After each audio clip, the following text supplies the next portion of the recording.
Today's story comes through the arch window.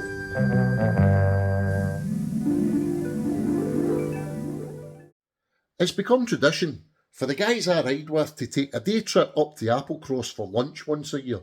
It's a 435-mile round trip from Glasgow. We're on the road at 7 in the morning and we're rarely home before 7 at night.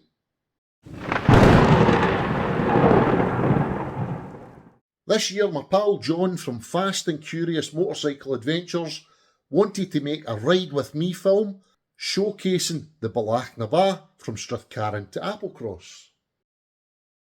I was on camera duty helping with secondary riding shots, 360 footage and a bit of drone work. I hadn't planned on making a film myself. We couldn't get a booking at the Applecross Inn for lunch, but John put on a fine barbecue on the shores of Applecross Bay and we were having a great day out. We left Applecross Bay clean and tidy at about 3 o'clock in the afternoon, and messing about with cameras and drones to get the footage we wanted, it was nearly 4:30 by the time we rode the 11 miles back to the main road. We headed for home, and after about 20 miles we stopped at the Lochcarron viewpoint for photos. It was only then I realised I couldn't find my keys. Thankfully, I had my ignition key as I'd just been riding the bike, but I've gotten into the habit of separating my ignition key from my main keyring so that there's no dancing about the top yoke. Given that it was already going to be a long day and I didn't have any real idea where I lost the keys, there was little point in tracking back to look for them. They could have been lost absolutely anywhere. So we continued on our journey back to Glasgow, not getting home until nearly 10 o'clock at night. But as I'm putting the bike away, I had a brainwave. It dawned on me that my 360 camera had been recording whilst I was flying my drone at the final stop, filming John riding down the hill. So I began downloading the data and started sifting through the footage. And lo and behold, there's my keys lying on the ground underneath the bike. Can I pinpoint that exact location? I compare my last piece of footage with Google Maps, and yeah, I reckon I can put a pin on it. It's midnight by this point, but the adrenaline's now pulsing through my veins. Who could I possibly approach that might be able to go take a look for me in the morning? The Applecross Inn is the obvious starting point, but they're over 10 miles away. The wee gallery next to the road sign's a good bet. They're less than a mile away. They've got to be worth an ask.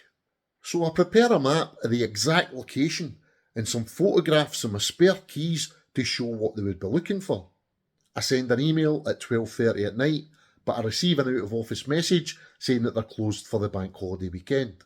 I'm just about to give up and power down, but out of habit, I had a final scroll through Facebook.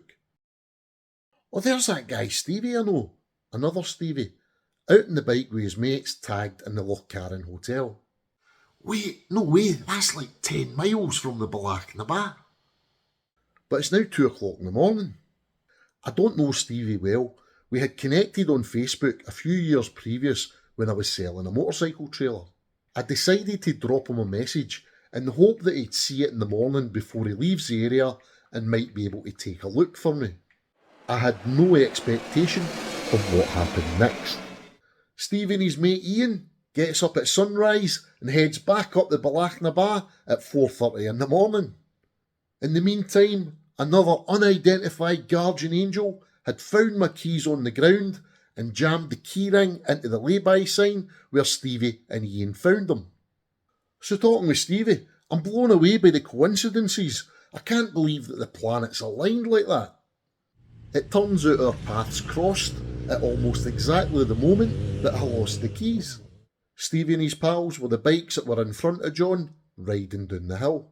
We were just out for the day, but Stevie and his pals had been on the road for a few days and were making one last night of it before heading home. So arrangements were made to catch up with the lads on their way back through the Central Belt.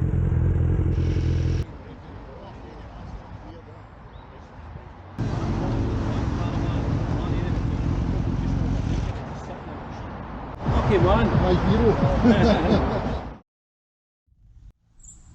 I'm still blown away at the fact that our paths crossed again that day.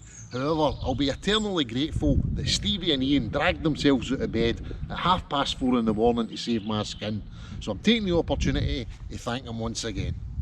What a wonderful community to be part of, but it all works on karma. Take the opportunity to stop for that unknown rider broken down at the side of the road, or the poor sod that puts out a plea for help on social media, because one day it could be you. I hope you enjoyed this video. If you did, please give it a thumbs up, and if you're new here, you can help the channel to grow by hitting the subscribe button. Thanks very much for watching, and I'll see you in the next video.